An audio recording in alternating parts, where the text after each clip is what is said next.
Ce mentorat est initié par l'association Télémac, qui est une association qui souhaite l'égalité des chances entre tous les jeunes et donc va aider des jeunes à avoir un œil sur le monde extérieur, mais surtout va les aider à découvrir des choses qu'ils n'auraient pas l'habitude de découvrir.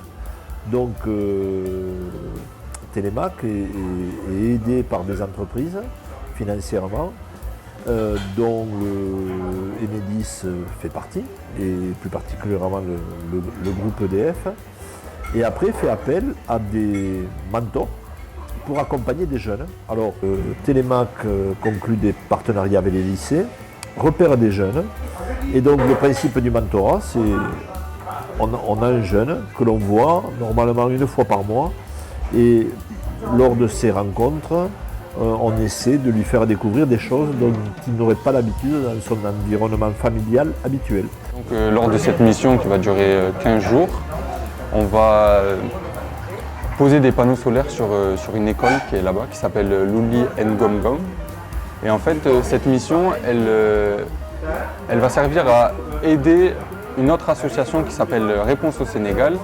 Et cette association, c'est elle qui a construit toute cette école, qui, grâce à elle, il y a des professeurs qui sont rémunérés dans cette école. Et surtout, il y a plusieurs centaines d'élèves qui peuvent être scolarisés là-bas directement. Et donc, moi, je vais accompagner cette association, Électriciens du Monde. On va aussi mettre en route une salle informatique. Donc voilà, il y a déjà les ordinateurs qui sont faits là-bas. Tout le matériel est déjà sur place. Et donc nous, on va arriver juste pour le montage. Réponse au Sénégal, depuis la France, depuis Portet-sur-Garonne, ils financent 9 professeurs sur place. C'est une école primaire, de la maternelle sur l'équivalent du CM2.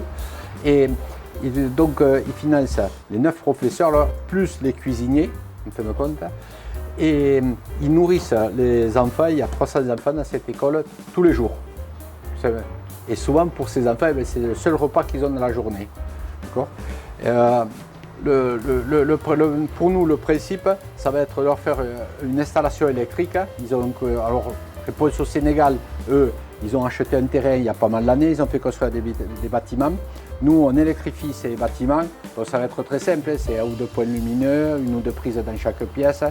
Un brasseur d'air parce que quand même il fait très chaud. La semaine dernière il faisait 40 degrés au Sénégal.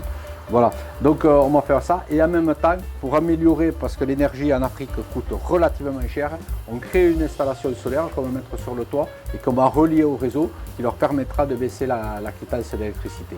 Voilà. Sur le projet, ça fait pas mal de temps qu'on y travaille. Donc tout le matériel électrique, on l'a acheté, on a fait pas mal de choses, on en a amené là-bas, on en achètera là-bas. Et le deuxième projet de Basile, quand il a su qu'il venait avec nous, il a voulu faire un petit plus. Il a créé une cagnotte en ligne auprès de l'OASO. Et le but de cette cagnotte, c'est de permettre l'achat de mobilier pour l'école. Parce que souvent, ils sont assis sur une petite table, il y en a qui sont assis par terre, donc c'est d'acheter des tables, des chaises, une petite bibliothèque, voilà, un peu de mobilier. C'est pour ça qu'il a voulu aider l'école, en plus de ce qu'il va faire avec nous. C'est la raison de la création de cette cagnotte en ligne. Dès qu'on m'a demandé ce que je voulais faire, j'ai dit directement que je voulais faire de l'humanitaire en Afrique. Mais pour avoir la petite histoire quand même, dans ma famille, il y a quelqu'un qui a adopté en fait mes grands-parents plus précisément. Ils ont adopté un jeune Ivoirien. Et donc c'est vrai que c'est quelqu'un que je considère comme mon frère. C'est une histoire qui m'a marqué et qui m'a touché. C'est un chemin que j'ai envie de continuer. Donc j'ai choisi de faire de l'humanitaire grâce à ça. Et puis aussi, je pense que mes parents ils m'ont inculqué cette pensée, quoi.